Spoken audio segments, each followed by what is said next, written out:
Hello, and welcome to The Restful Historian. Tonight, we are traveling to a place that should not exist. We are journeying to a temple complex built by people who, according to everything we thought we knew about human history, were not supposed to be capable of building temples at all. We are going to Göbekli Tepe, a site in southern Turkey that has rewritten our understanding of civilization itself. Close your eyes and imagine standing on a barren hilltop in southeastern Turkey, near the border with Syria. The landscape is harsh and beautiful rolling hills covered in dry grass, ancient stone outcroppings, a sky so vast and clear that at night the stars seem close enough to touch. This is sheep grazing country now, dusty and remote, far from any major city. There is nothing here to suggest that beneath your feet lies one of the most important archaeological discoveries ever made.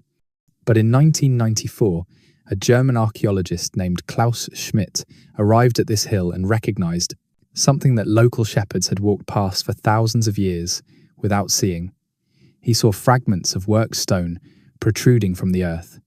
He saw shapes that were too regular to be natural. He began to dig, and what he found changed everything we thought we knew about our ancestors, about the origins of civilization, about the very beginning of human society as we understand it.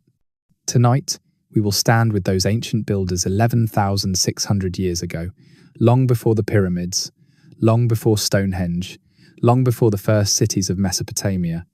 We will watch them quarry massive stones and erect them into circles. We will try to understand what drove them to build this place, what it meant to them, why they devoted so much labor to creating something that seems to serve no practical purpose at all. We will explore the revolutionary idea that has emerged from this site, that perhaps religion came before civilization, that temples were built before villages, that the need to gather and worship together might have been what first pushed nomadic hunters to settle down and invent agriculture. But before we begin our journey back to the very dawn of human civilization, please take a moment to like this video and subscribe to The Restful Historian. It's a simple and wonderful way to support the channel, and it means a great deal to me. I'm also always curious to know where in the world and at what time you're joining me tonight, so I'd really love to hear from you in the comments. And now, settle in. Let the noise of the modern world fade away. Let us travel back further than we have ever gone before, back to a time when humans were just beginning to imagine that they could shape the world around them, back to the moment when everything changed. The hill is called Göbekli Tepe, which in Turkish means Potbelly Hill, a name given for its rounded shape. For thousands of years, it was just another hill in a landscape full of hills. Local farmers knew that there were old stones there. Fragments of limestone broke through the surface in places, making ploughing difficult. But Turkey is full of ancient ruins. The whole region is layered with the remnants of civilizations: Hittite, Assyrian, Roman, Byzantine, Ottoman. A few old stones were nothing remarkable. But Klaus Schmidt saw something the farmers had missed. He had been searching for prehistoric sites, places that dated back to the very end of the last ice age, to that crucial period around 10,000 BC, when humans were transitioning from nomadic hunting and gathering to settled farming. He had studied survey reports from the 1,960 seconds that mentioned this hill, that noted the presence of worked flint tools on the surface, thousands of them, suggesting intensive human activity in the distant past. When Schmidt arrived and began walking the site, he found not just flint tools, but something far more significant. He found pieces of carved limestone, not natural stone, but stone that had been deliberately shaped, carved with images. One fragment showed what appeared to be an animal, perhaps a fox or a wolf. Another showed geometric patterns. These were not the simple scratchings of primitive people. These were sophisticated carvings, the work of skilled artisans. Schmidt made a decision that would define the rest of his life. He would excavate this hill.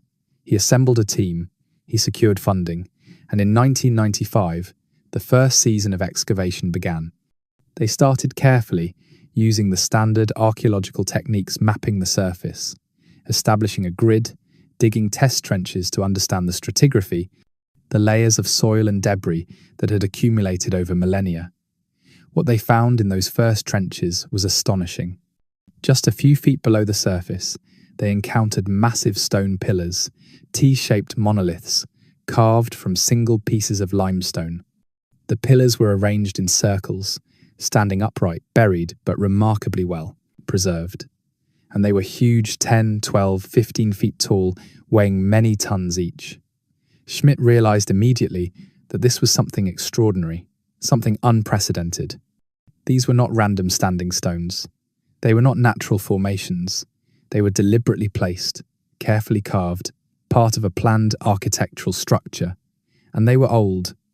The pottery that might have helped date the site pottery that would have been scattered around if this were from a known historical period was completely absent. There was no pottery at all. And the absence of pottery was significant because pottery was not invented until around 7000 BC. This site had to be older than that, much older. The first radiocarbon dates came back from charcoal found in the fill around the pillars. The results were shocking: 9600 BC. Then more dates: 9000, 500 BC, 9000, 800 BC, 9000 BC. The numbers clustered around the same period roughly 11,600 years ago, give or take a few centuries. This site was being built at the end of the last ice age, in a period called the pre-pottery Neolithic A time when humans were supposed to be living in small, mobile bands, following game, gathering wild plants, moving with the seasons. But someone had built this. Someone had organized the labor to quarry stones weighing up to 20 tons. Someone had carved intricate reliefs of animals into those stones. Someone had erected them into circles and then, for reasons we still do not understand, had carefully buried the entire complex, filling it with earth and debris, preserving it perfectly for us to find 11,000 years later. As the excavations continued, year after year, season after season, the scale of Göbekli Tepe became clear. This was not a single circle of stones. It was a complex of multiple circles, built over many centuries, perhaps over 1,000 years or more. And the entire hilltop was artificial, not a natural hill, but a tell, a mound created by successive layers of human construction and occupation. Göbekli Tepe was not a village. It was not a settlement. It was something else entirely. It was a sacred place, a temple, a gathering site where people came from miles around to participate in rituals we can only guess at. Let us go back now. Let us travel in our minds to that distant time and try to understand what it was like to be there, to be part of the world that created Göbekli Tepe. It is the year 9500 BC, though of course no one living knows this number, knows that they are living at a specific point in what will later be called history. You are a young person, perhaps 18 or 19 years old by our reckoning, though you do not count years the way we do. You count seasons: the season of green growth, the season of harvest, the season of cold, the season of rain. You have seen perhaps 20 cycles of seasons. You are strong, healthy, capable. You are alive, which is itself an achievement in a world where many children do not survive to adulthood. You are part of a small band, a group of perhaps 30 or 40 people, extended family, a few unrelated individuals who have joined the group, children and elders, and everyone in between. Your band is part of a larger network of groups that move through this region, following the migrations of gazelle and wild cattle, harvesting wild grains when they ripen, gathering nuts and berries and roots, hunting smaller game, fishing in the streams and rivers when they are full. Your world is not the harsh, desperate place that the phrase Stone Age might suggest. This is a time of abundance. The Ice Age has ended. The glaciers have retreated north. The climate has warmed, and with warmth comes life. The hills are covered with oak and pistachio forests. Wild wheat and barley grow in dense stands that you can harvest with flint sickles, filling baskets with grain that can be stored for months. Game is plentiful. The rivers run clear and full. This is a good time to be alive, a golden age between the harsh ice and the challenges that will come later. But you are not merely surviving. Your people have art, music, stories, traditions, beliefs. You wear necklaces of pierced shells traded from the Mediterranean coast, days of travel away. You have a flute carved from the bone of a vulture, and you know how to make it sing. Your clothing is made from animal skins, carefully prepared, soft and supple. You carry a finely crafted flint knife, its edges sharp enough to cut through hide or meat with ease. You are not a primitive savage. You are a human being, as intelligent, as emotional, as capable as any human who has ever lived. And you are on a journey. Your band and several others are traveling to the Potbelly Hill, to the sacred place, for a gathering. This gathering happens regularly, perhaps once a year, perhaps more often. It is a time when many bands come together, when marriages are arranged, when knowledge is shared, when the young learn the old stories, when the whole community participates in the great work. The great work is the building and maintenance of the stone circles, the temple complex on the hill. This work has been going on for generations, perhaps for longer than anyone can remember. The first circle was built by the ancestors, so long ago that the story of its creation has become a myth, a tale told around campfires. But the work continues. New circles are added, old ones are maintained. The carvings are refreshed. The sacred space grows and evolves. As you approach the hill, you can see it from a distance. It rises above the surrounding landscape, and even from far away, you can see the tops of the great stone pillars, their T-shaped heads reaching toward the sky. Your heart beats faster. You have been here before you were brought here as a child, and you remember the awe you felt, the sense that this place was different, special, touched by powers greater than human. The base of the hill is crowded with temporary camps. Hundreds of people have gathered, more people than you usually see in one place. The camps are organized by band and region. There are people here from places you have never been, speaking dialects of your language that are hard to understand, wearing styles of decoration you have never seen. There are trade goods laid out obsidian blades from distant volcanoes, baskets woven in unfamiliar patterns, dried fish from the great river to the south. But you have not come here to trade, though trading will happen. You have come here for the work, for the ritual, for the gathering itself. You make your way up the hill, following well-worn paths. As you climb, you pass older circles, their stones weathered by time, some of them already partially buried by the earth that slowly, constantly moves down the slope. These are the ancient circles, built by your ancestors, still maintained, but no longer the focus of the great work. At the top of the hill, you reach the newest circle, the one that is still being built and refined. And here you stop, overcome by the sight before you. The circle is enormous, perhaps 30 meters across, its floor excavated deep into the bedrock of the hill, creating a circular pit several meters deep. The floor is smooth, paved with a kind of terrazzo made from crushed limestone mixed with a binding agent. It gleams pale in the sunlight, a work of incredible labor. Someone had to crush thousands of pounds of stone, mix it, lay it, smooth it, create this perfect surface. Around the perimeter of the circle, stone pillars stand at regular intervals. There are 12 of them, T-shaped monoliths, each carved from a single piece of limestone. They are massive, 15 feet tall, several feet wide, weighing many tons. The T-shape gives them an almost human quality, as if they are abstract representations of people. The top of the T, a head, the vertical shaft a body. They stand like sentinels, like witnesses, like presences. But the most impressive stones are the two in the center of the circle. These are even larger than the perimeter pillars, perhaps 18 feet tall.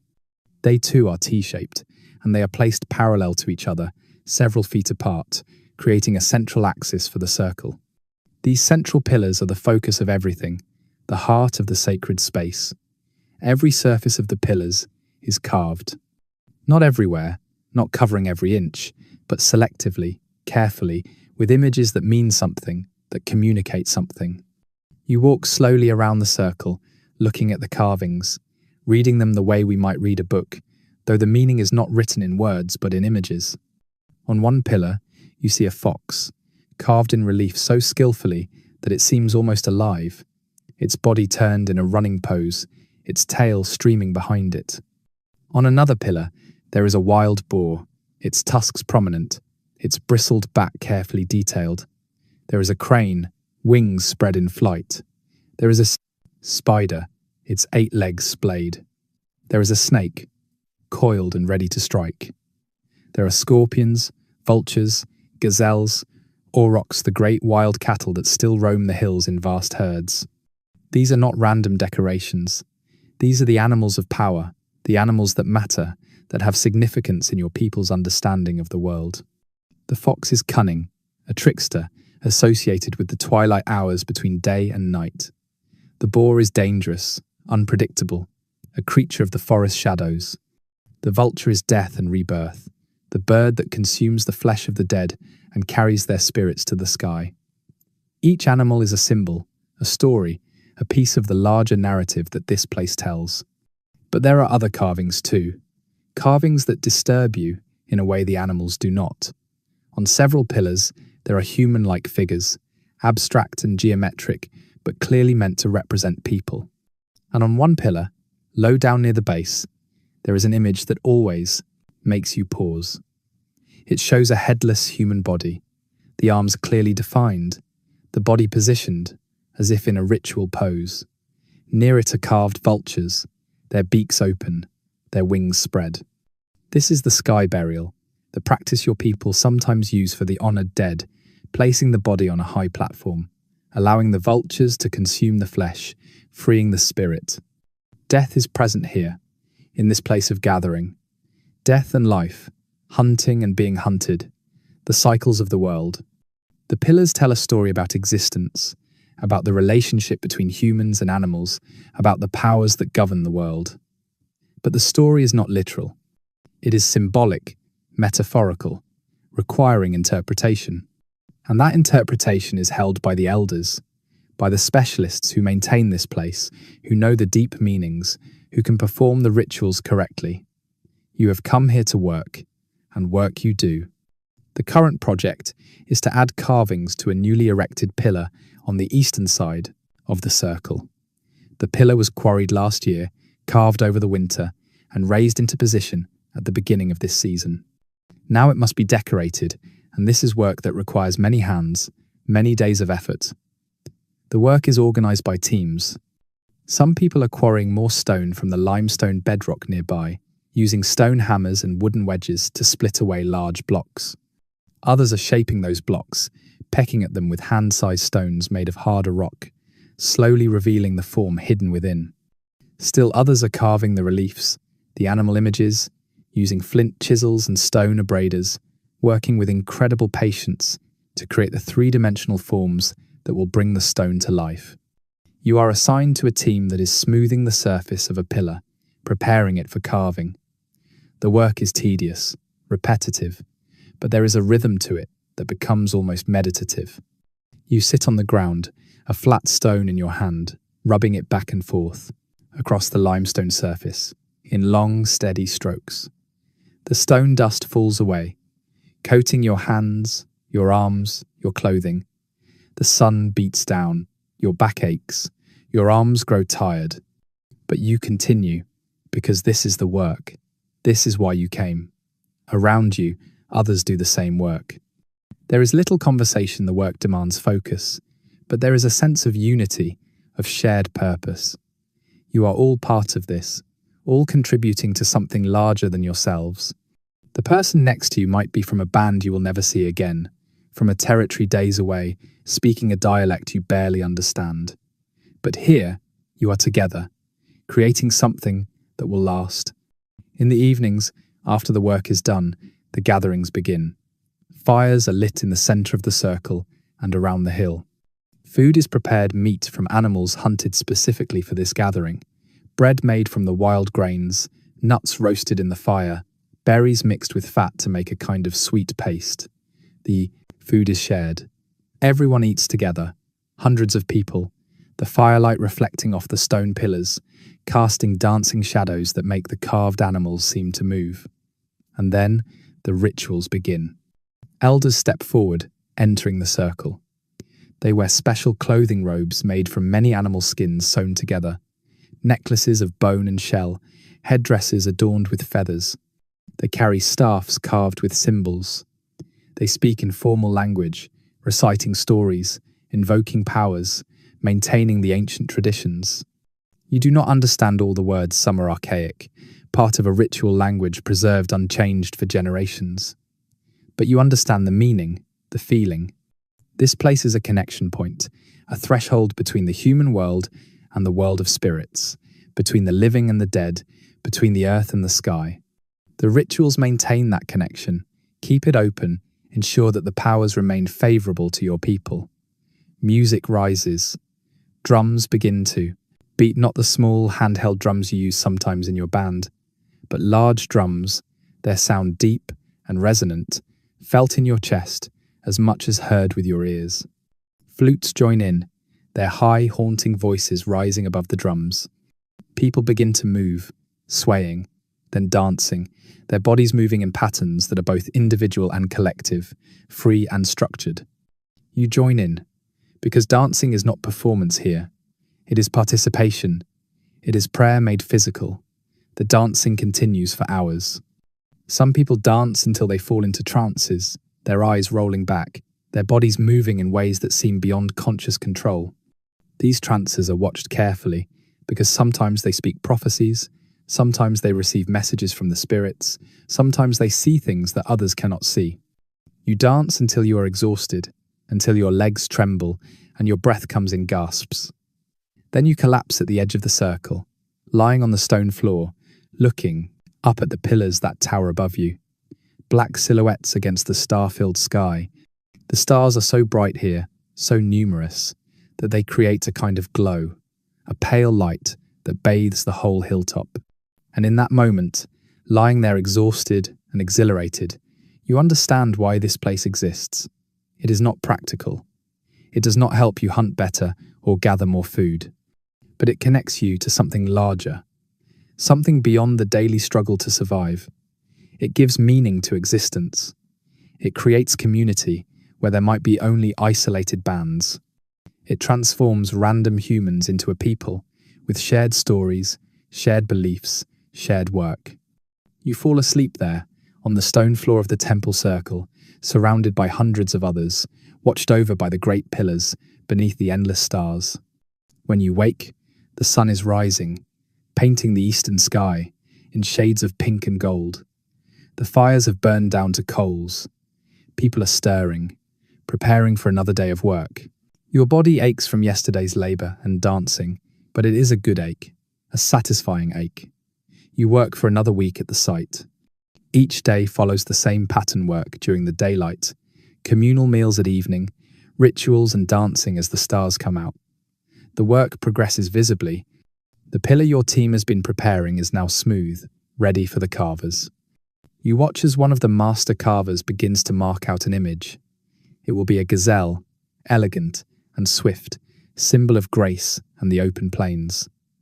But your time at the gathering is coming to an end. Your band will leave soon, returning to your home territory, to the seasonal round of hunting and gathering. You will not return to Göbekli Tepe for another year, perhaps longer. Some of the people here you will never see again. Some of the elders leading the rituals will have died by the next gathering, their knowledge passed on to successors. On your last evening, you walk one more time around the circles, touching the stones, feeling their solidity, their permanence. These stones will be here long after you are gone, you think, though you cannot imagine just how long. You cannot imagine that they will stand for 1,000 years, 2,000, until finally, for reasons no one will remember, your descendants will decide to bury them, to cover them carefully with earth, to seal them away. You cannot imagine that they will lie hidden for 9,000 years, forgotten until people so different from you that they might as well be from another world will rediscover them and stand in awe, just as you stand in awe now. You cannot imagine that those future people will argue about what these stones meant, will write papers and books and theories trying to understand what you know instinctively, in your bones, that this place is sacred, that it connects earth and sky, that it makes you more than just an animal struggling to survive. You leave the next morning. As your band walks away from the hill, you turn back several times to look at it, at the pillars standing against the sky, and you carry that image with you as you return to your ordinary life, to the hunting and gathering, to the seasons turning, to the endless cycle of existence. But something has changed. The gathering has planted an idea in your mind, in your people's minds. The idea is simple but revolutionary, that humans can work together to create something permanent, something that outlasts individual lives, something that shapes the very earth. And from that idea, slowly, over generations, will grow everything that we call civilization. The archaeologists working at Göbekli Tepe are still trying to understand what they have found. After more than 25 years of excavation, they have uncovered only a small fraction of the site, perhaps 5% of the total area. Ground-penetrating radar and magnetic surveys show that there are many more circles buried beneath the surface, perhaps 20 or more, spanning the entire hilltop. The logistics of building Göbekli Tepe are staggering. The largest pillars weigh up to 20 tons. They had to be quarried from limestone bedrock, using only stone tools. The quarries have been found. They are nearby, on the slopes of the hill. You can still see where the pillars were cut, where the stone was shaped before being somehow moved to the circle sites and erected. How did they move these massive stones without wheels, without metal tools, without draft animals? The archaeologists can only speculate. Perhaps they used wooden rollers, perhaps sledges dragged by dozens of people pulling on ropes made from plant fibers. Perhaps they used wooden levers and stone fulcrums. Whatever the method, it required organization, coordination, planning. It required a level of social complexity that was supposed to not exist yet. The carvings on the pillars are equally mysterious. There are over 700 individual carvings that have been documented so far: animals, abstract symbols, human-like figures, geometric patterns. Some carvings were made when the pillars were first erected. Others were added later, sometimes covering or modifying earlier carvings. The site was not static. It was constantly being changed, updated, reinterpreted over the centuries of its use. The animal carvings include species that were important to the hunters of that time: gazelles, boars, foxes, snakes, scorpions, spiders, cranes, vultures. But some animals appear more frequently than others, suggesting they had special significance. Foxes are common, appearing on many pillars. Snakes are frequent, and vultures appear in particularly dramatic contexts, often in association with headless human figures, suggesting rituals involving exposure of the dead to carrion birds. There is no evidence of domestic animals at Göbekli Tepe from the earliest layers. No sheep, no goats, no cattle. The people who built this place were still hunters, still dependent on wild game. But they were not simple, unsophisticated hunters. They were people with complex social structures, with specialist craftspeople who had the time to develop their skills, with enough surplus resources to support those specialists, with shared beliefs strong enough to motivate massive communal labour projects. And then, sometime around 8000 BC, Göbekli Tepe was deliberately buried. Not abandoned and gradually covered by natural processes, but intentionally filled in with earth and debris. The circles were carefully covered, the pillars preserved beneath protective fill. Why would the builders do this? We do not know. Perhaps the beliefs that motivated the site's construction had changed. Perhaps a new generation rejected the old ways. Perhaps there was some catastrophe or crisis that made the site taboo. Or perhaps, most mysteriously, the burial was part of the plan all along, a final ritual closing of a sacred space that had served its purpose. After Göbekli Tepe was buried, the hilltop continued to be used, but in a different way. Smaller structures were built on top of the buried circles. These later structures show evidence of domestic use. They were houses, not temples. And finally, they show evidence of agriculture. The people living on the site were farming, growing domesticated grain, herding domesticated animals. They had made the transition from hunting and gathering to agriculture, the transition that defines the Neolithic revolution. This sequence has led to the most controversial and exciting theory about Göbekli Tepe, that religion came before agriculture, that temples came before villages, that the need to gather at sacred sites was what first pushed humans to settle down and eventually to develop farming to support larger, more permanent populations. The traditional narrative has always been that agriculture came first, creating food surpluses that allowed for permanent settlements, which then developed social hierarchies and religious institutions. But Göbekli Tepe suggests the opposite, that religion, ritual, the need for sacred gathering places came first, and agriculture developed as a consequence, as a way to support the gatherings. The idea is still debated.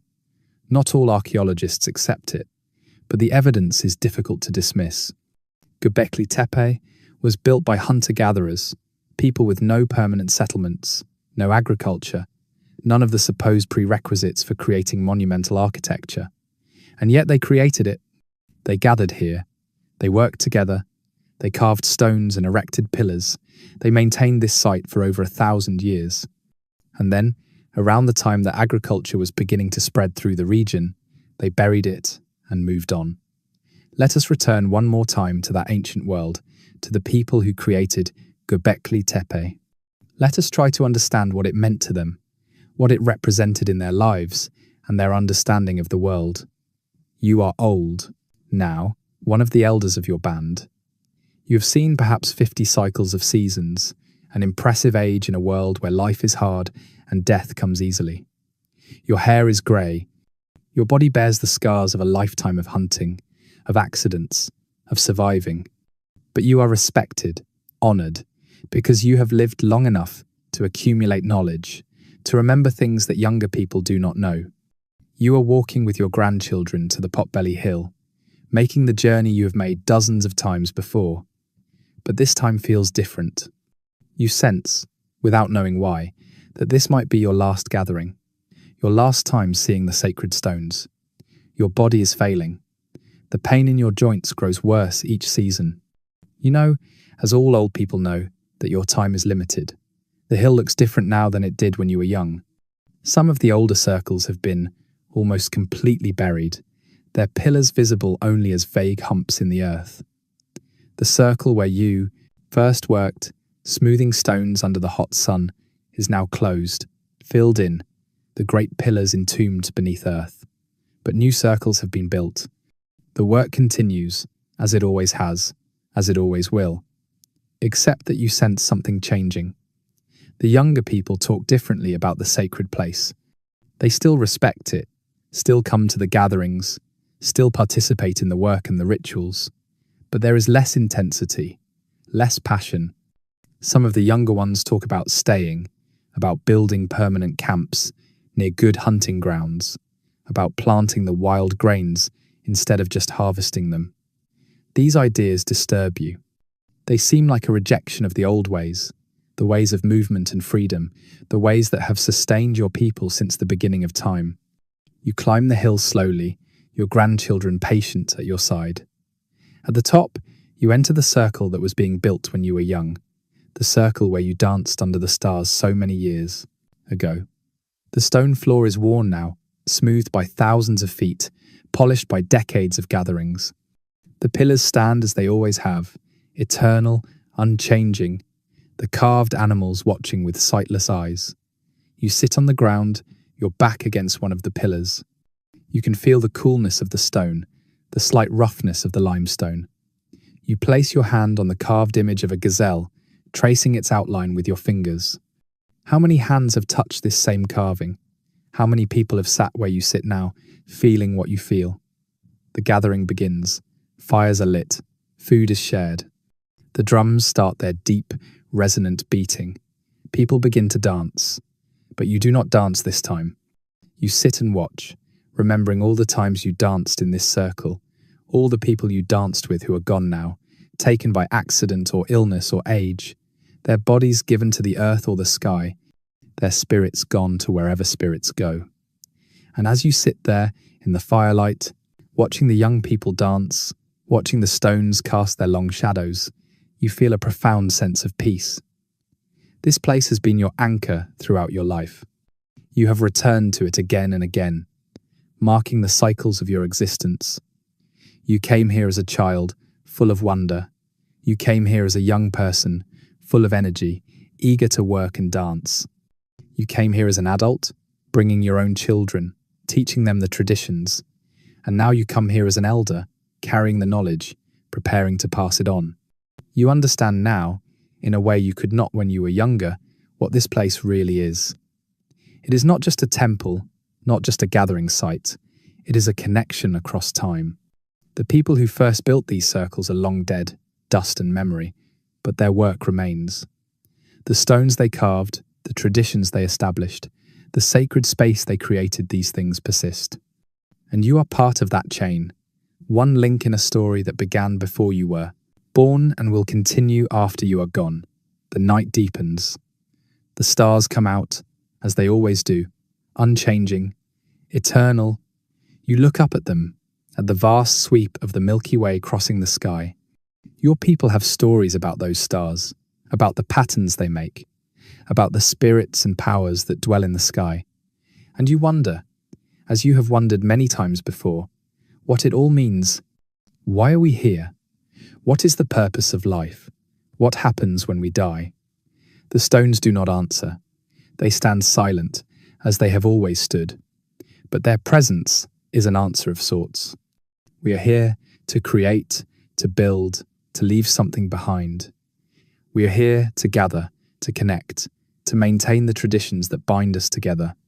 We are here to participate in something larger than our individual lives, something that gives meaning to the daily struggle to survive.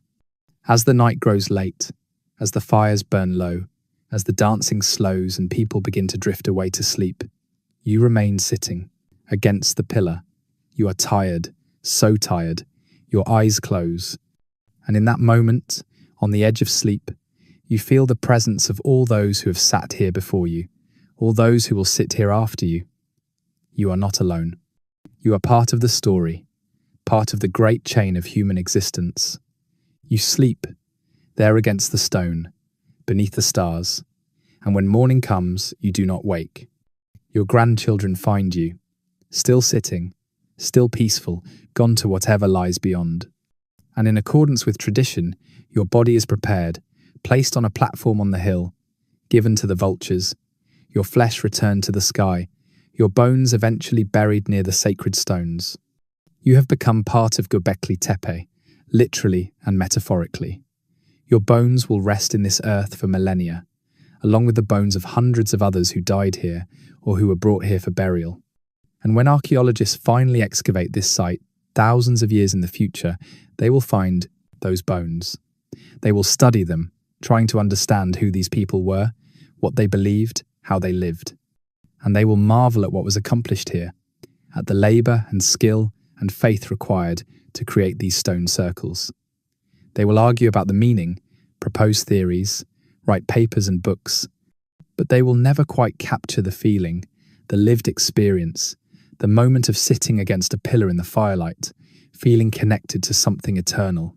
Klaus Schmidt, the archaeologist who rediscovered Göbekli Tepe, spent the last 20 years of his life excavating the site. He died in 2014, suddenly, unexpectedly, while swimming in Germany. He was only 60 years old. His death was a shock to the archaeological community, and it left many questions unanswered. Schmidt had theories about Göbekli Tepe that he was still developing, ideas he was planning to explore through further excavation. Those ideas died with him, but his work continues. New archaeologists have taken over the excavations. New technologies are being applied, ground-penetrating radar, LiDAR, advanced dating techniques. Each season brings new discoveries, new insights, new questions. The site is far from fully understood. In many ways, the excavation has raised more questions than it has answered. One of the enduring mysteries is what happened during the gatherings at Göbekli Tepe. The circles were clearly designed for communal activities. The central open space, the arrangement of the pillars, the evidence of fires and feasting, all of this suggests large gatherings. But what exactly happened during those gatherings? What rituals were performed? What beliefs were being expressed through the stone carvings? We may never know the answers with certainty. There are no written records. Writing would not be invented for another 6,000 years. There are no direct descendants of those builders who remember the traditions. All we have are the stones, the bones, the artifacts, the physical remains of a vanished world. We can study these remains. We can analyze them scientifically.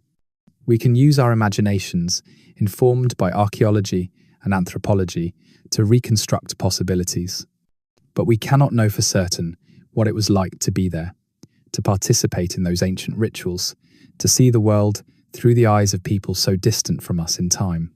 Yet, there are clues, tantalizing hints that help us imagine the bones found at Göbekli Tepe tell stories. There are animal bones, thousands of them, the remains of feasts gazelle, wild cattle, wild boar, birds. These were not everyday meals. The quantities suggest large gatherings, special occasions, communal feasting on a scale that would have required significant planning and organization. Someone had to hunt these animals, butcher them, transport the meat to the hilltop, prepare it, distribute it. This was not casual, it was ceremonial. There are human bones too, not informal. Burials but scattered, fragmentary. Some show marks that suggest they were defleshed, the bones cleaned of meat. This is consistent with the sky burial practice depicted on the pillars' exposure of bodies to vultures, followed by collection of the bones. Some of these bones were then carved, turned into tools or ornaments, keeping the dead present among the living in a very physical way. The stone tools found at the site are remarkably sophisticated. There are thousands of flint blades, scrapers, and points, many of them showing a level of craftsmanship that suggests specialist toolmakers. But there are also stranger objects, T-shaped pendants made of stone, miniature versions of the great pillars, perhaps worn by individuals as symbols of their connection to the sacred site. There are stone vessels, carved from single pieces of limestone, their interiors hollowed out with incredible patience. There are stone beads, stone rings, stone objects, whose purpose we can only guess at. And then there are the pillars themselves, with their carvings that continue to reveal new details each time they are studied.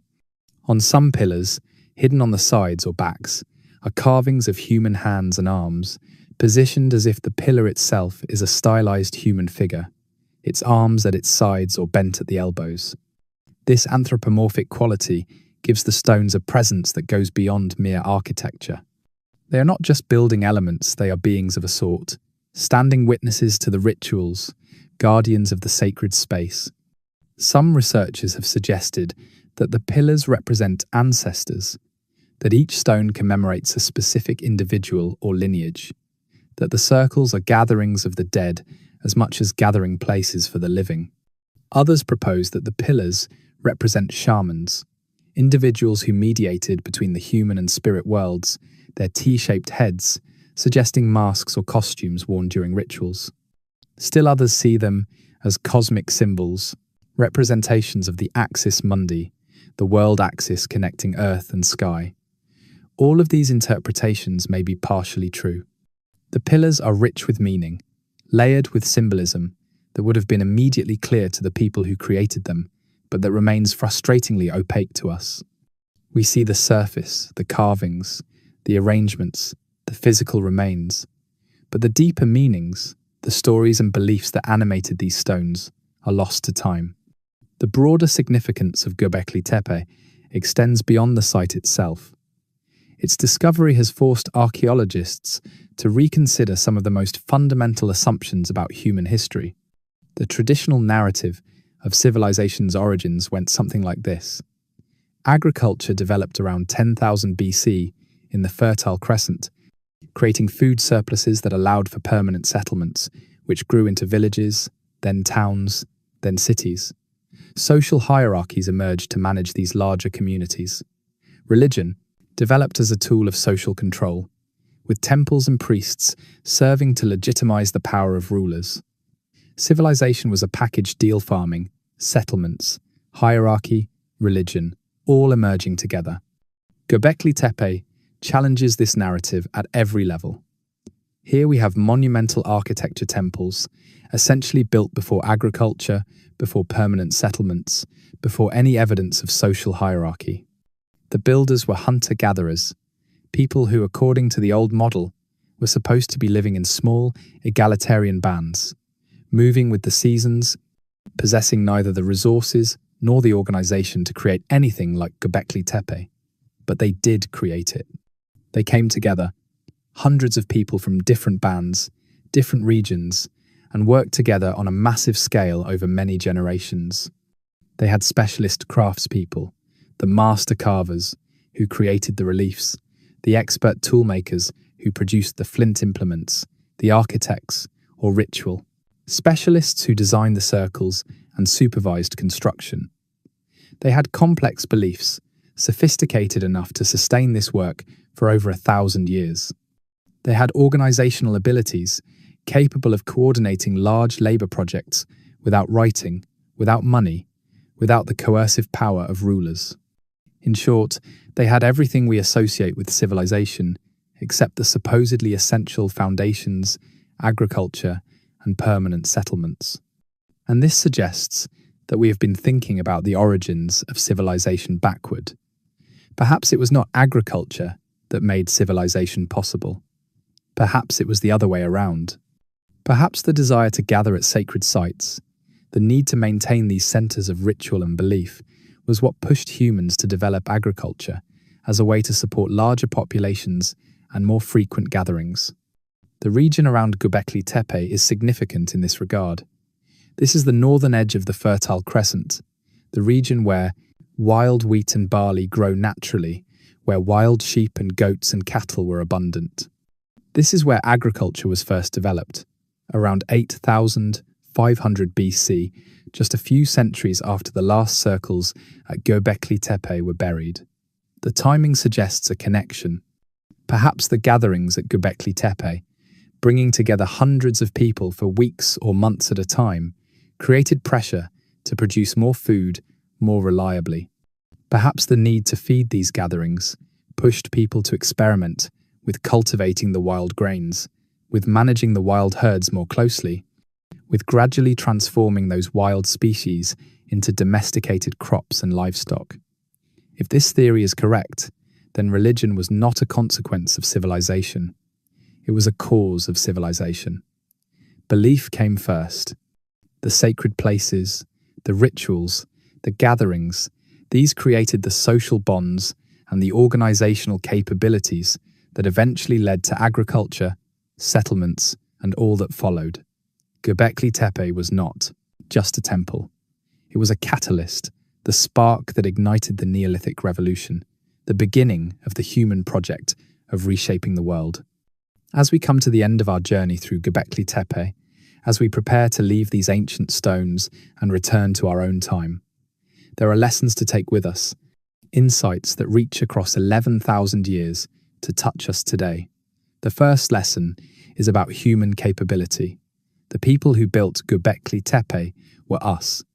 Not a different species, not a primitive precursor to modern humans. They had the same brain capacity we have, the same range of emotions, the same fundamental intelligence. What they lacked was accumulated knowledge, the thousands of years of discoveries and inventions that we take for granted. But given their limitations, no metal, no wheels, no draft animals, no writing, what they accomplished was extraordinary. They remind us that human potential has always been vast, that people in any era are capable of remarkable things if they are motivated and organized. The second lesson is about community. Göbekli Tepe was not built by individuals or even by single bands. It required cooperation on a massive scale across extended networks of people who might otherwise have had little contact with each other. The gatherings brought together diverse groups, created connections, fostered exchange of ideas and genes and culture. The site was a center, a hub, a place where community was created and reinforced. In our own atomized age, where technology often separates us, even as it claims to connect us, there is something powerful about imagining those ancient gatherings, those hundreds of people working together on a project larger than themselves. The third lesson is about belief. The people of Göbekli Tepe believe something strongly enough to devote enormous labor to expressing it in stone. We don't know exactly what they believed, the details are lost, but we know that belief motivated them, gave meaning to their lives, sustained them through the hard work and the inevitable setbacks. Whatever you believe or don't believe today, whatever worldview gives your life meaning, you are participating in the same human pattern. The search for significance, for connection to something larger, for understanding of our place in the cosmos. The fourth lesson is about impermanence. Göbekli Tepe was built to last forever, and in a sense it has the stones remain 11,000 years later. But the beliefs that motivated its construction are gone. The rituals are forgotten. The people who danced in those circles are dust. Everything changes. Everything passes. Civilizations rise and fall. Languages disappear. Religions fade. Even stones, given enough time, crumble. There is something both melancholy and liberating in this recognition. Our own works, our own beliefs, our own civilizations will not last forever. But that doesn't make them meaningless. The builders of Göbekli Tepe lived, fully, believed, passionately, created beautifully, despite the fact that everything they created would eventually be forgotten. They found meaning in the present, in the work itself, in the community of builders, in the expression of their beliefs through stone and ritual. The fifth and final lesson is about mystery. After decades of excavation, after thousands of hours of study, after countless theories and papers and books, Göbekli Tepe remains mysterious. We still don't fully understand it. We may never fully understand it, and that's all right. In fact, that might be essential. A world without mystery would be a smaller, sadder place. The fact that these stones can still surprise us, still provoke wonder and debate, still refuse to yield all their secrets. This keeps us humble, keeps us curious, keeps us asking questions. Göbekli Tepe stands as a monument to human ambition and human mystery, to our ancient past and to the limits of our knowledge. It is a place where hunter-gatherers became builders, where belief became stone, where individual bands became a community. It is a place that changed human history, redirecting the course of civilization in ways we are still trying to understand.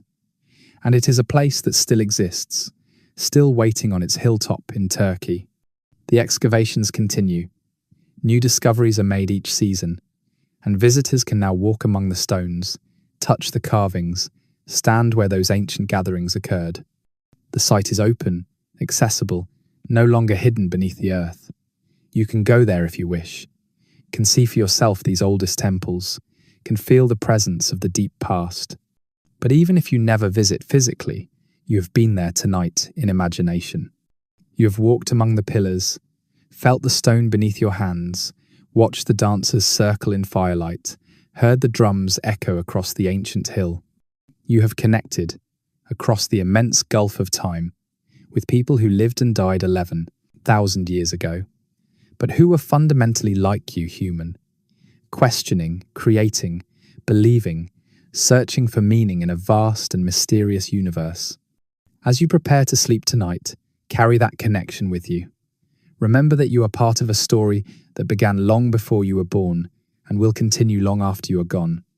Remember that the same stars that shine above you tonight shone above Göbekli Tepe, that the same human need for meaning and connection that drove those ancient builders drives you still. Remember that we are all builders, in our way, all creating, all leaving marks however small on the world, all participating in the great human project of making sense of existence. The stones of Göbekli Tepe stand silent now, as they have stood for thousands of years, but they speak nonetheless, in a language older than words, in the language of stone and symbol, and shared human experience. They tell us that we are ancient, that we are capable, that we are connected. They tell us that belief matters, that community matters, that the things we create together can outlast empires. They tell us that mystery is sacred, that not knowing is part of knowing, that wonder is wisdom. Thank you for joining me tonight on this journey to the very beginning of civilization, to the moment when everything changed, to the temple that should not exist but does. I hope this story has brought you peace, has helped you rest, has given you something to carry into your dreams. Until next time, may your own foundations be strong, your own beliefs sustaining, your own place in the human story meaningful. Good night, and sleep well among the ancient stones, beneath the endless stars, in the company of all who have come before and all who will come after. Sleep well, the stones are watching. The mystery remains, and the human story continues.